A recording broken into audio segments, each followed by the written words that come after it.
welcome back to my channel, and today I'm going to be talking about matrix solutions to system of linear equations.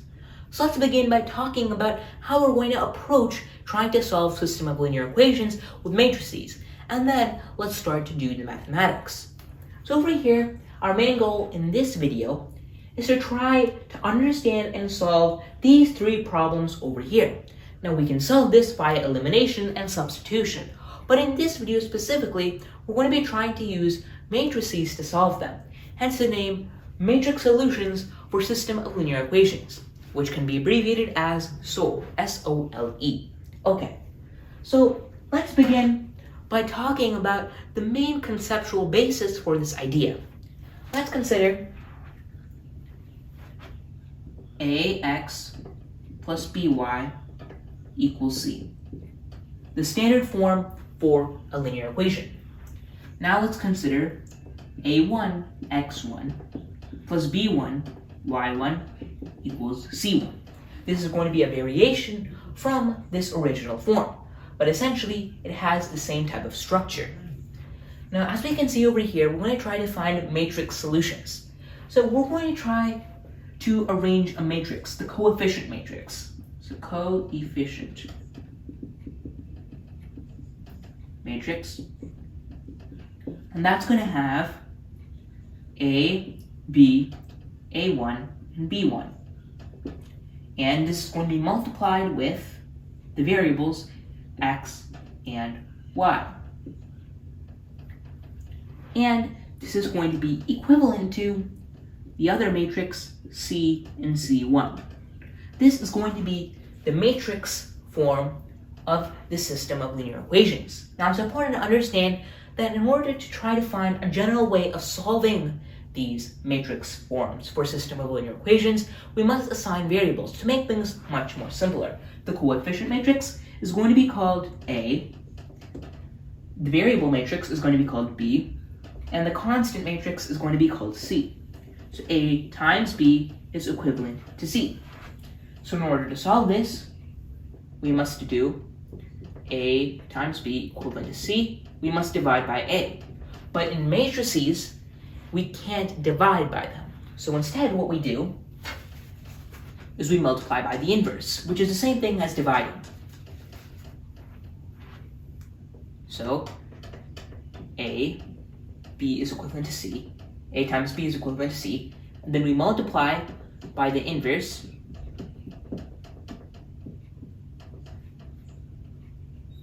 Well, we put A inverse times C.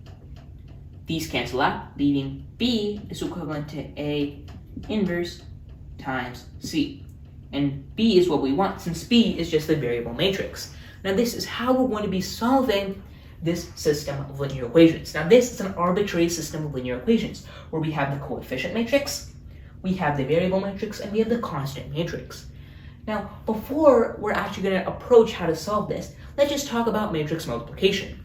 Now, I'll make a general video on matrix multiplication in some later videos, but this is going to be the way we're going to proceed with this specific type of multiplication. Now, when solving for system of linear equations, especially in this format, we're going to have to solve the multiplication between a 2 by 2 matrix times a 2 by 1 matrix. So, A, B, A1, B1. Let's just multiply the coefficient matrix and the variable matrix just to see if we get our original form. So, first, in order to carry out this matrix multiplication, what we do is we multiply the row by the column. So, our new matrix is going to be a 2 by 1 matrix. So, A times X is AX. B times Y is going to be BY, and we add that because we're going to be doing row times column multiplication.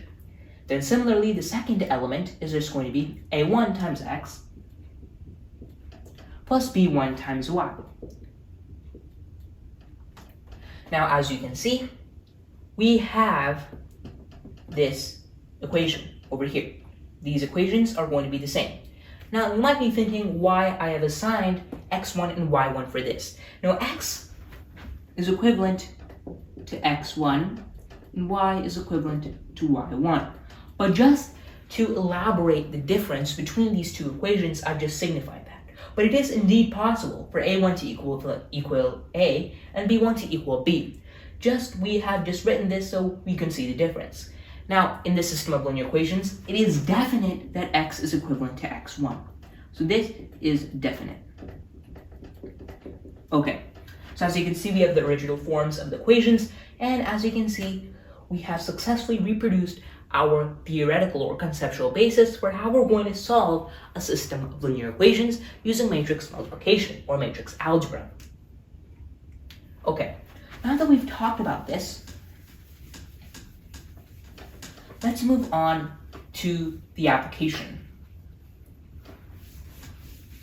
So let's consider our first problem. So we have x plus 2y is equivalent to 7 and 4x minus 3y is equivalent to 2.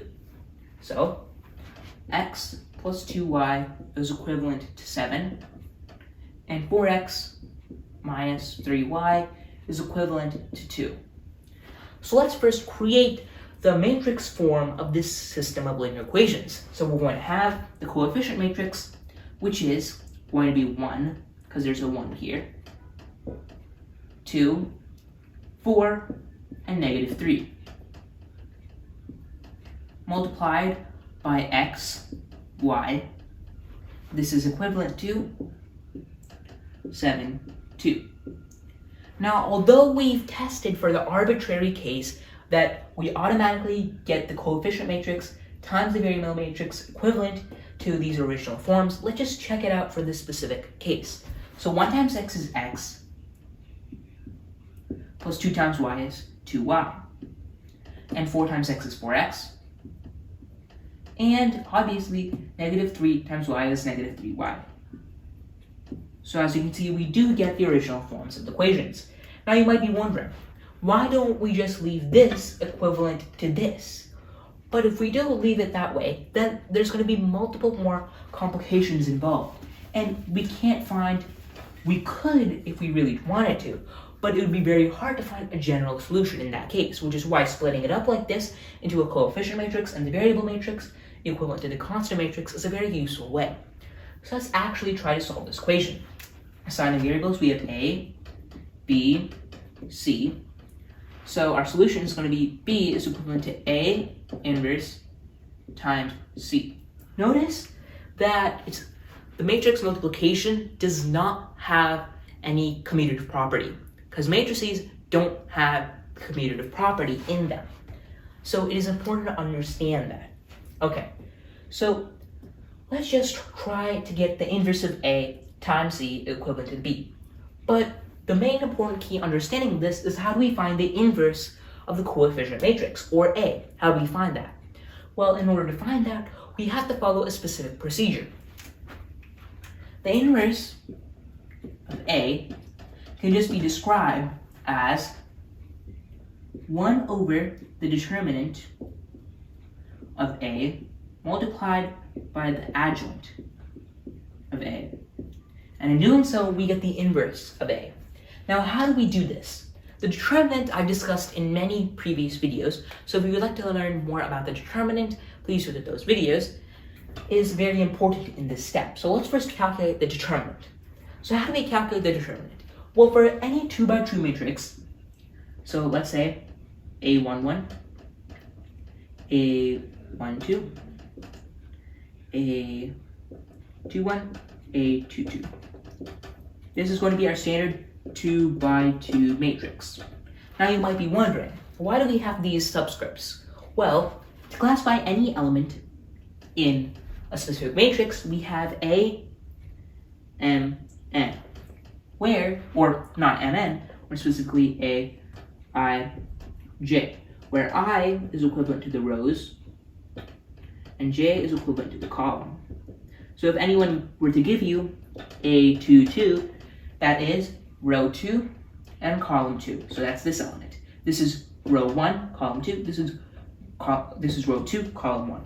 So that's how we do that.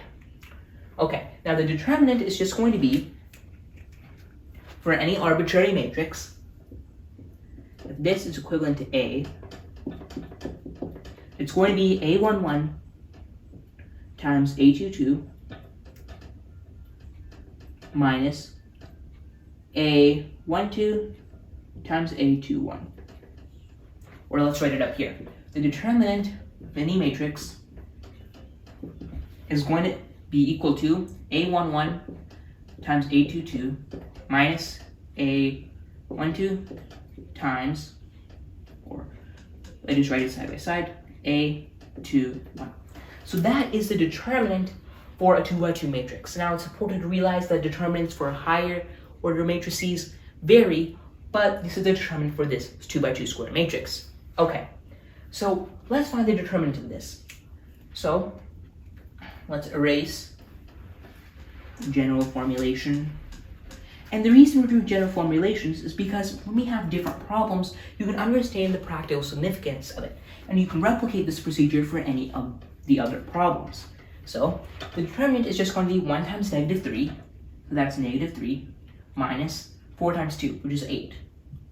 This is going to be equivalent to -11. So that is going to be our determinant. So far, A inverse is going to be 1 over -11, which is just -1 over 11, times the adjoint of A. Now the adjoint of A is going to be a little bit more complicated. We first have to find the cofactors of the matrix, the coefficient matrix, and then after that what we're going to be doing is we're just going to be essentially trying to transpose it. So that's pretty much what the adjoint is, and this is going to involve a lot of variables, so it's important to understand this. Now there's a short trick for 2x2 matrices to find the adjoint for it, which we'll talk about after we've found the general rule for it, because that's very important. So let's consider over here. So consider the arbitrary matrix, or random matrix. We'll have A11, A12, A21, A22, and we want to find the adjoint. Well, first we have to find the cofactors. Now, in order to find the cofactors, there's a specific procedure. The cofactor of A11 is going to be the element when we block out the column and the row. So obviously that's going to be A22. Now, is A22 just the answer? No. What we have to do is we have to raise -1 to the row and the column number. So that's going to be 1 plus 1. That's going to be -1 squared, which is just going to equal 1. So that means the sign is going to be positive. So the cofactor of the matrix A is just going to equal to A22, because obviously -1 raised to the row times row plus the column is equivalent to +1. Now let's do it for A12. Blocking out the column and the row, we get A21. Now -1 raised to the 2 plus 1 is equal to -1 raised to the 3, which is just equal to -1. So -1. So this is going to be negative. So we're going to have negative A21. Now notice these are separate elements. Okay, now let's take this, A21. So obviously it's going to be A12, and similarly we're going to get a negative sign. So A12. And last but not least, A22, that's going to be A11. And A11 is going to have a positive sign, A11. This is going to be the cofactor of the matrix A.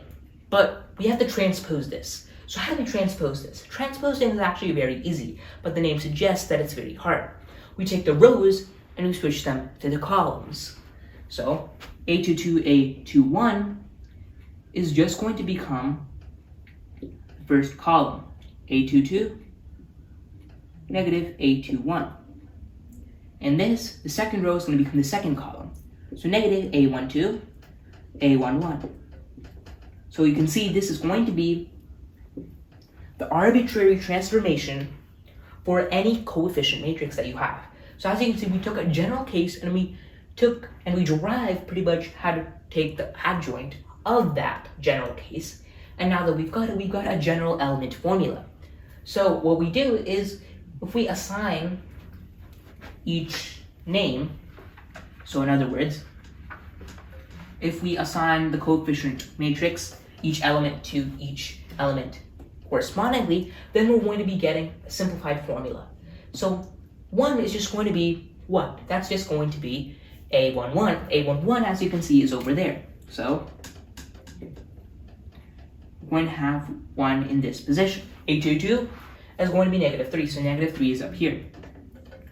Then a negative A12, that's just going to be, A12 is just going to be over here. So 1, 2. So over here, so that's going to be -2.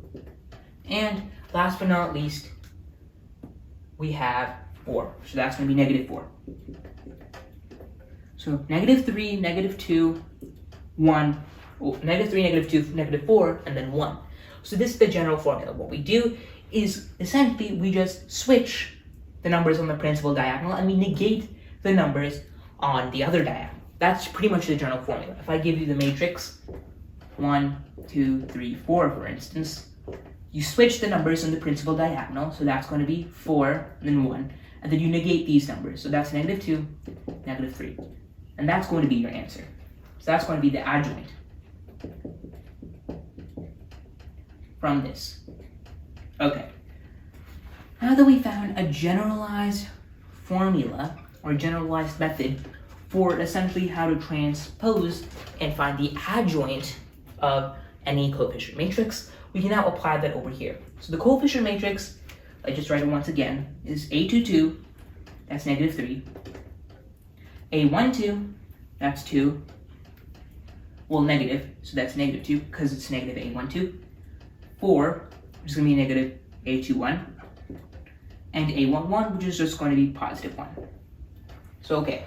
Now you might get confused with the -3 over here because we said not to negate these, just switch the order, and for the other diagonal we negate them. The reason it's a -3 obviously is because we have a -3 in the equation. So this is going to be our adjoint. Okay, so let's apply this. So we have -1 over 11 all multiplied by the matrix. So -3, -2, 4, and then, well, -4, and then 1. Now, it's important to realize that when we're multiplying by a scalar quantity is just a number with no magnitude. Well, a number without direction. It has magnitude because every number has a magnitude, but we'll talk about scalars and vectors in a different video. So this is a scalar because a scalar quantity is just a number which has magnitude but no direction. So we have to multiply this to each of the elements. And in doing so, we get this. We get -3 over 11. We get positive 3 over 11 because this is negative.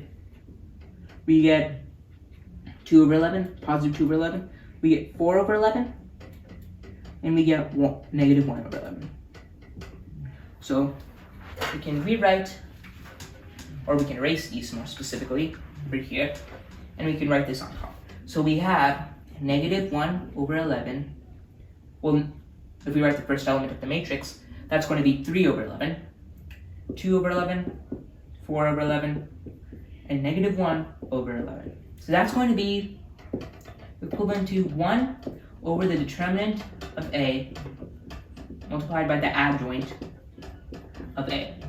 Now, once you get practice and hang of it, this will be very, very quickly reproducible, and you can do this very fast. So we have this over here. Now you might think this is nowhere near close to the answer, but it actually is. Because what we're going to be doing essentially is we have one more step.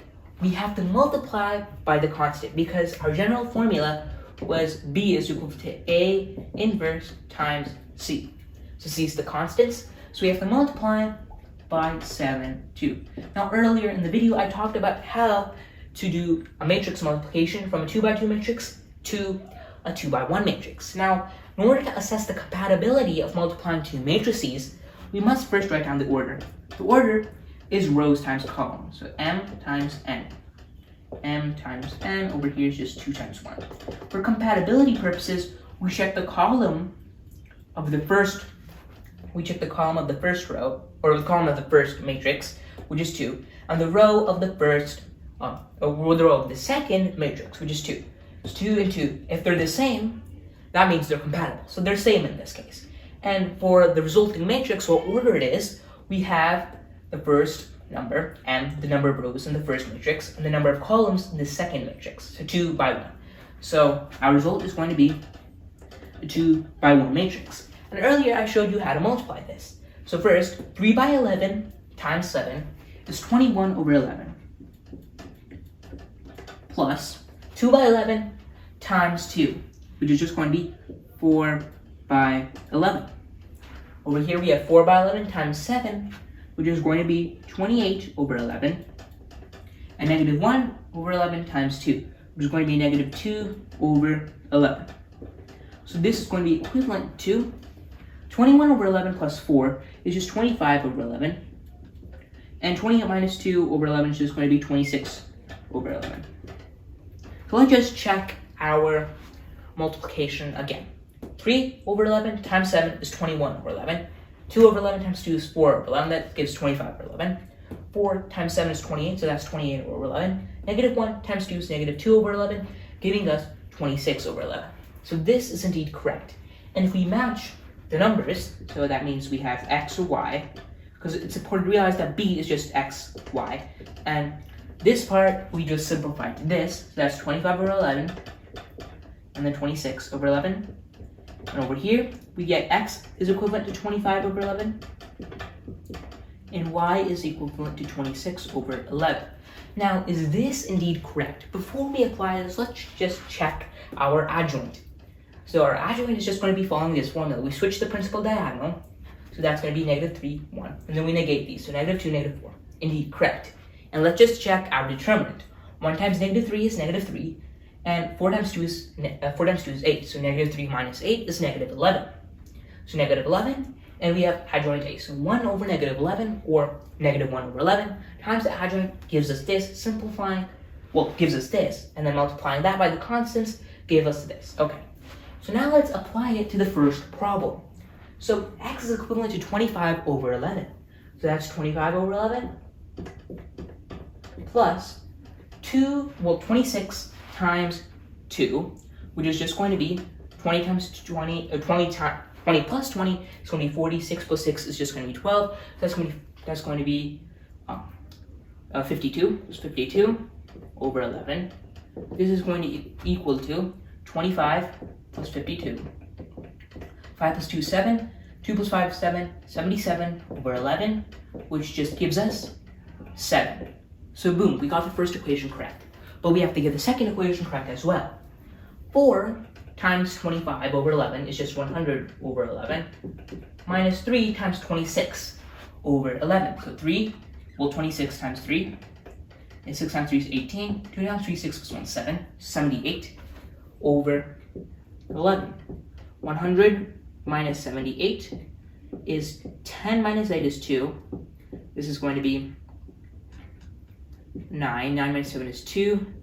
And 1 is just going to be 0. So we get 22. Because 78 plus 20 is going to be 98. 98 plus 2 is 100. And 22 over 11 is going to be directed to 2, which is indeed this. And therefore, we've got this correct. So therefore, the solutions to the first problem, erasing all this scratch work, is going to be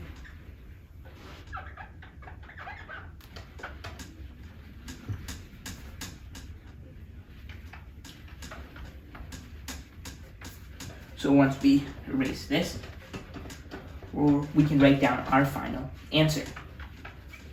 So our answer is just going to be x equals to 25 over 11, because it's 25 over 11 plus 52 over 11, etc. And y equal to 26 over 11, because this is just 100 over 11 minus 78 over 11 equals 2, because that's 22 over 11, and which is just equivalent to 2. So therefore, we've solved this first system of linear equations via this method. Now, in the next video, we're going to be solving the remaining 2 equations in a much more faster and much more less comprehensive way. But we're going to demonstrate how matrix multiplication and using this method to essentially solve these equations is actually pretty fast, because in this video, we explain the details of it, the derivation of it, and all the other aspects of it. So now that we've talked about that, we can make this video to an end. If you like this video and if you like this channel, please subscribe to learn more. Thank you.